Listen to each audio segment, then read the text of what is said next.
Good morning, guys. Today we're going to look at systems of linear inequalities. We've worked on graphing systems of equations where we look for that single intersection point. We've solved them algebraically also.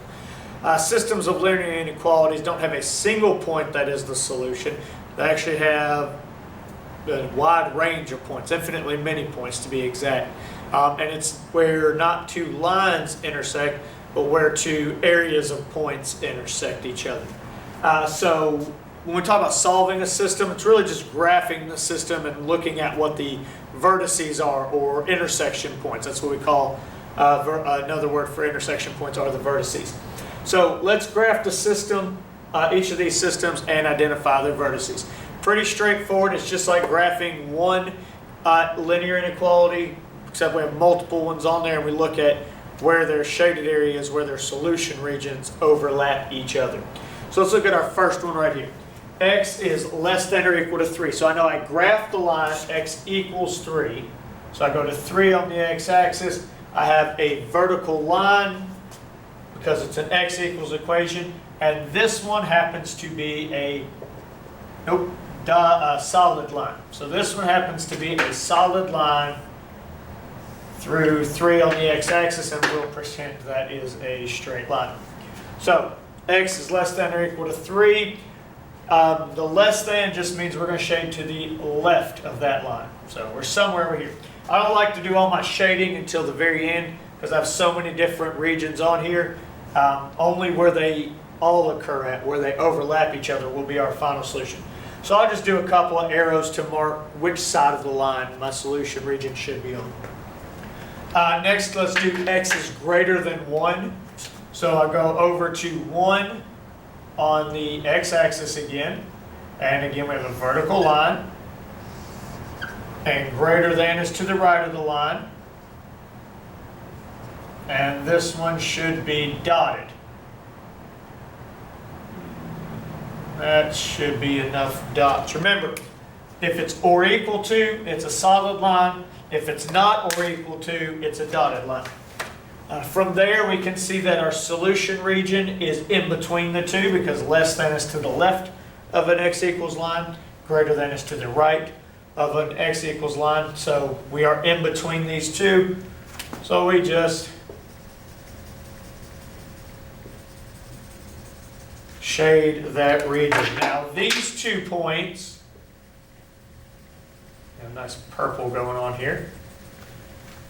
These 2 lines don't have an intersection point because they're parallel lines, they're both vertical.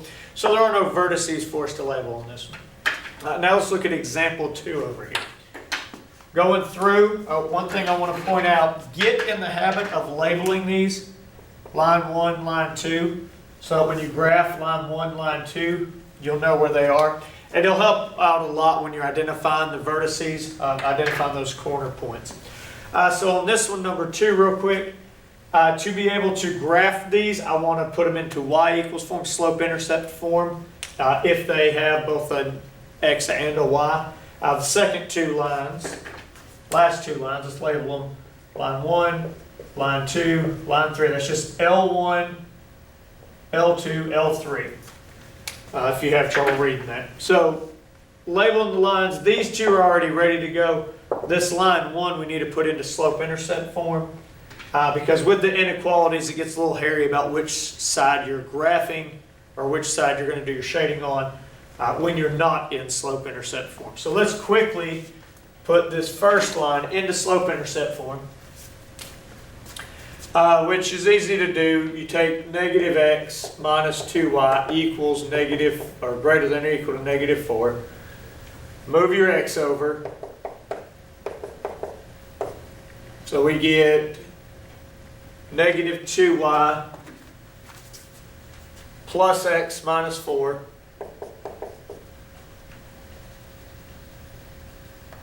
Okay, next we're going to divide the negative 2 over. Everything on the right side divides by negative 2. And when we divide by negative, the inequality flips over. So that becomes y is less than or equal to x over negative 2 is negative 1/2 x. And negative 4 over negative 2 is positive 2. So that's going to be the line 1 that we graph. So let's go through and graph it. Line 1, y-intercept is positive 2. The slope is negative 1/2, so down 1 over 2. Connector dots in a hopefully straight line. A little bit off, but it is what it is. So there's line 1, labeling it on the graph tube.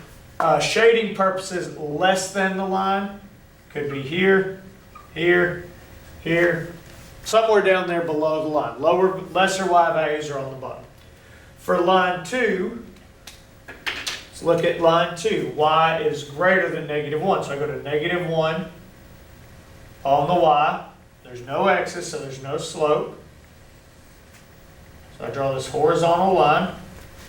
Greater than, we shade above, because the greater y values are above the line. And if you prefer to do this shading, these little arrows at the very end, or just typically when I will do them, just so I know what possible regions they could be in, it usually helps out a little bit. Line 3, x is greater than 2, so let's go to 2 on the x-axis. And it's a vertical line. Last one should have been dotted. You are correct, because it doesn't have the or equal to, just as this one should be dotted. And we're going to shade greater than x's, or the greater x's are to the right. So somewhere within. Now if we look, we have a lot of different regions in this graph. Only one region satisfies all three inequalities. Only one region has shading, as we'll call, from all of them. And you can see that's in this triangle right here. So if you darken that in, because it satisfied the less than, greater than, and greater than for all three, and you can give it a little bit of red in there too. Make it some purple.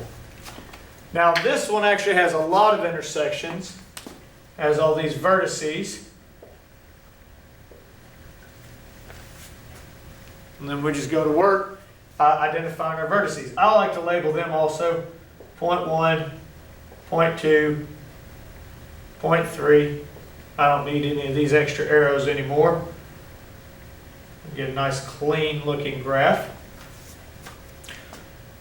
So if we go through and just look at our points, 0.1 is, was that? Forgot to label my other lines. This was line 3, this was line 2. So line 2, line 3. Sorry about that. So line 1, line 2, line 3. So 0.1 came from line 2 and line 3. So now we have these two lines crossing. So 0.1 should be x is 2, y is negative 1. X is 2, y is negative 1. 0.2 came from line 1 and line 3. See how we have those two lines crossing? Line 1 and line 3. So we know x is 2 again. And this one's pretty easy to see because our slope was down 1 over 2. So we went down 1, so that should put us at 1. So that one's pretty easy to identify. Down here, 0.3 came from line 1 and line 2. Line 1 and line 2. So we already know our y-coordinate is negative 1. In line 1, if we keep following our down 1 over 2, down 1 over 2, should put us around 6. This one I can't really see. But if we do a little bit of algebra real quick. Negative 1 is the y. So if I put negative 1 in right here, into the y, negative x minus 2 times negative 1 equals negative 4. Remember, we're looking at where it's equal to. In this specific case, it's on the line. So negative x plus 2 equals negative 4. Move the 2. Negative x equals negative 6. divide by -1. So x equals +6. X equals +6. So anytime it's not obvious to you what your intersection point is, you can always just take the two lines that cross and solve that like it's a small system. So that's our solution region.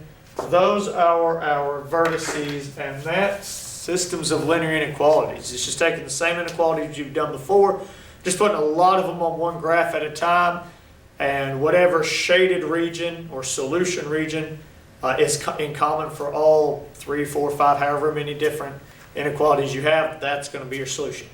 Make sure you label your vertices and you're ready to go. Systems of linear inequalities, and I will see you in class tomorrow, guys.